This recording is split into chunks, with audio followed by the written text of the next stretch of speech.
Hello to those of you interested in learning more about the Test of Language Development Intermediate 4th Edition. I'm Whitney. And I'm Mallory. We are speech-language pathology graduate students at the Mississippi University for Women. Today, we are going to give a brief overview of the TOLD I-4 and explain a test item from each subtest.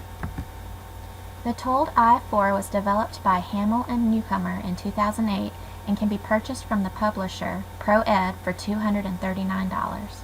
The items needed to administer the TOLD I-4 are the examiner's manual, the picture book, and an examiner record booklet.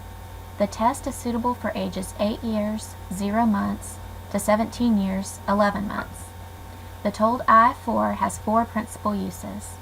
First, it is used as a means by which to identify children who are significantly below their peers in oral language proficiency. Second, it reveals an individual's specific strengths and weaknesses in oral language skills. Third, it is used to document an individual's progress in remedial programs.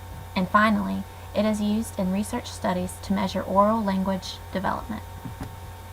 The TOLD I-4 employs a two-dimensional model, which means it is gathering information in 2 broad categories: linguistic features and linguistic systems. Linguistic features include semantics and grammar, and linguistic systems includes listening, organizing, and speaking. The linguistic features evaluated by the TOLD I-4 are semantics and grammar. Semantics refers to the study of meaning in language, in other words, the relationship between language and thought. Knowledge of semantics involves the understanding of how meaning is conveyed through words and sentences. Vocabulary, an important part of semantics, refers to the words in a language or the words in an individual's lexicon.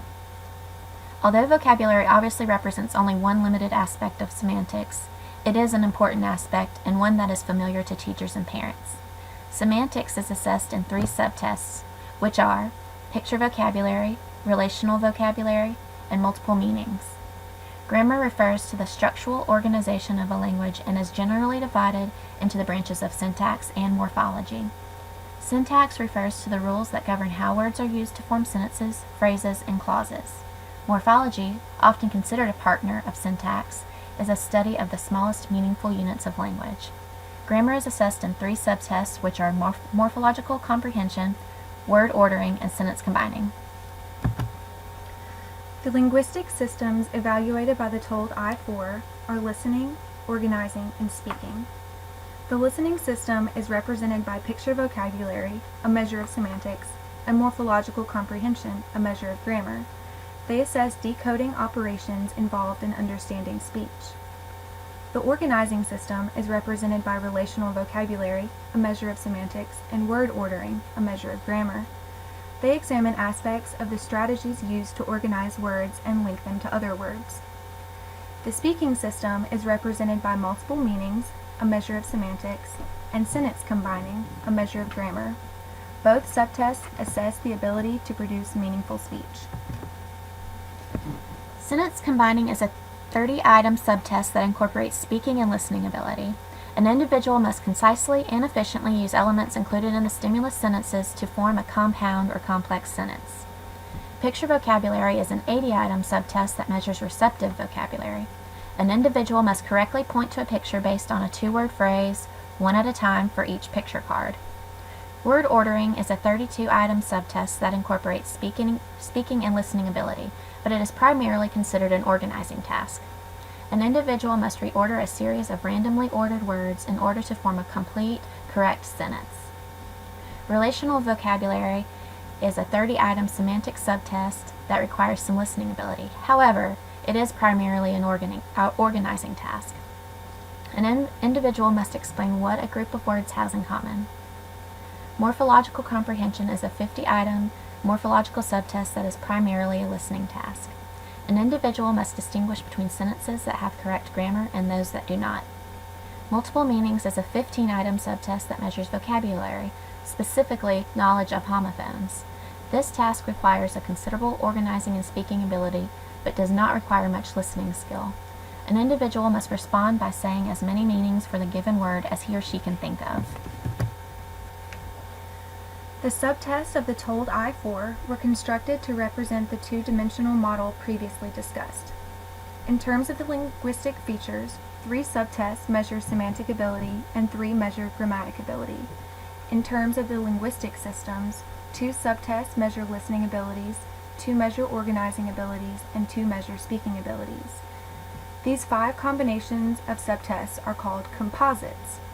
A 6th composite is called spoken language, and it represents general oral language ability and is formed by combining the results of all 6 subtests. Raw scores obtained from the performance on each subtest are recorded first and then converted to normative scores on the examiner record booklet using Appendix A and the examiner manual. Normative scores include age equivalents, percentile ranks, and scaled scores. Subtest scaled scores are transferred to Section 3 of the examiner record booklet. Composite index scores are then determined for each composite area. The indexes that correspond to the sum of the scaled scores of the subtests that comprise each composite area are found in Appendix B of the examiner's manual. Obtained scaled subtest scores and index scores are used to determine the corresponding descriptive term. Descriptive terms range from very superior to very poor. In order to examine the effectiveness of the TOLD I-4 in predicting oral language ability, a series of positive predictive outcome analyses were conducted. A new meta-variable, global spoken language, was developed to include scores from 4 criterion reference assessments as a means to compare effectiveness of the TOLD I-4. 3 statistics were calculated: the sensitivity index, the specificity index, and the positive predictive value. The sensitivity index reflects the ability of a test to correctly identify individuals who have language problems. The specificity index reflects the ability of a test to correctly identify individuals who do not have language problems. And the positive predictive value reflects the proportion of individuals who actually have a language problem out of all of those that the test identified as having a language problem. Analysis of the TOLD I-4 produced the following statistics in comparison to global spoken language: the sensitivity index as 77%, the specificity index is 88%, the positive predictive value as 71%, and the percent agreement as 86%. A system of acceptability was developed and includes 3 levels. Level 3 is the most desirable, and the TOLD I-4 missed the Level 3 criterion for predicting global spoken language by only 4% on the positive predictive value, with a score of 71% when a value of 75% is the minimum requirement for the Level 3 acceptability.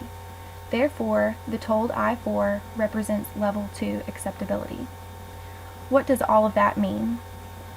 The results of these studies suggest that the TOLD I-4 is a reasonably accurate predictor of language. Therefore, its scores can be used confidently as a measure for identifying students experiencing language difficulty. The large sensitivity indexes are particularly encouraging. Language problems of children and adolescents often occur. As professionals in the field of speech-language pathology, we need standardized tests that are well constructed to help accurately identify those with language difficulties and to target specific areas of concern. There are 6 major reasons for choosing the TOLD I-4 when conducting a language assessment. First, the test evaluates expressive, receptive, and organizational aspects of language. Second, the test provides information on strengths and weaknesses. Third, there is established confidence in the reliability of results. Fourth, there is established validity of behaviors being measured. Fifth, the test does not require much time to administer as to minimize fatigue. And sixth, the TOLD I-4 contains norms that are based on large groups that are representative of a broad spectrum of English speakers. Now we are going to give a brief reminder of what each subtest measures and give an example of an item from each subtest by explaining the roles of the clinician and the student. As previously mentioned, the sentence combining subtest measures the ability to combine 2 to 5 short, simple sentences into one complex or compound sentence while retaining all the meaning expressed in the short sentences. To do this task, the student has to understand how phrases, embedded clauses, transformations, and adjectives are used to construct sentences. For example, for item 1 on the sentence combining subtest, The clinician will instruct the student to listen carefully to some sentences and use those sentences to make one short as possible sentence. The clinician would say, "I like milk, I like cookies." The student is expected to respond by saying, "I like milk and cookies." As previously mentioned, the picture vocabulary subtest measures the ability to understand the meanings of spoken two-word phrases. For example, for item 1 on the picture vocabulary subtest, the clinician will instruct the student to point to the picture that goes best with a two-word phrase. The clinician would say, "tail wagger." The student is expected to respond by pointing to the picture depicting a dog. As previously mentioned, the word ordering subtest measures the ability to construct a meaningful sentence from a set of words presented orally in a random sequence. For example, for item 1 on the word ordering subtest, the clinician will instruct the student to listen to a series of random words and use all of the words to make a sentence. The clinician would say, "home, go, let's." The student is expected to respond by saying, "Let's go home." As previously mentioned, the relational vocabulary subtest measures the ability to identify the abstract relationships existing among a set of spoken words. For example, for item 1 on the relational vocabulary subtest, the clinician will instruct the student to listen to 3 words and tell how they are alike. The clinician would say, "dog, horse, cat." The student is expected to respond by saying they are all animals. As previously mentioned, the morphological comprehension subtest measures the ability to recognize ungrammatical spoken sentences. For example, for item 1 on the morphological comprehension subtest, the clinician will instruct the student to listen to a sentence and identify if it is grammatically correct or incorrect. The clinician would say, "those boys is happy." The student is expected to respond by stating that the sentence is incorrect. As previously mentioned, the multiple meanings subtest measures the ability to provide different meanings for spoken words. For example, for item 1 on the multiple meanings subtest, the clinician will instruct the student to listen to a word and tell as many meanings for that word as he or she can. The clinician would say, "scent." The student is expected to respond by giving any combination of the following responses: smallest unit of money, a penny, mailed, dispatched, odor or smell, and or power of detection. Overall, the Test of Language Development Intermediate 4th edition is easy to learn because it provides a descriptive manual for the examiner, which thoroughly outlines administration, scoring, and interpretation procedures. Some other pros for the test include that it incorporates a sufficient sample for establishing normative data, it is reliable and efficacious, it considers dialectical differences, the scoring procedures are simple, and it requires a relatively short administration time. We were only able to identify 2 cons.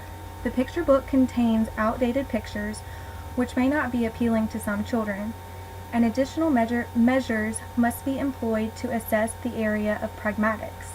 The TOLD I-4's examiner manual suggests the pragmatic language observation scale. Thank you for listening to our presentation. We hope that you have learned more about the TOLD I-4 and its clinical application in identifying language disorders.